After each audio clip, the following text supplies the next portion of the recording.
كل الدول العربية فرحانة الفرح الشعب السوري الحبيب. ليش؟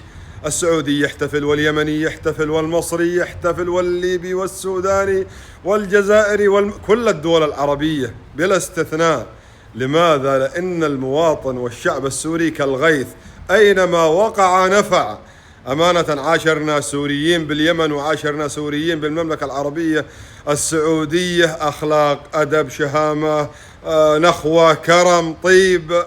فعندنا باليمن بصنعاء ما شاء الله عندهم مطاعم وسيرتهم العطرة على كل لسان، وحبيناهم وحبونا وأصبحوا منا وفينا. كذلك في مصر، في كل الدول العربية، حتى في أوروبا، في غير الدول العربية.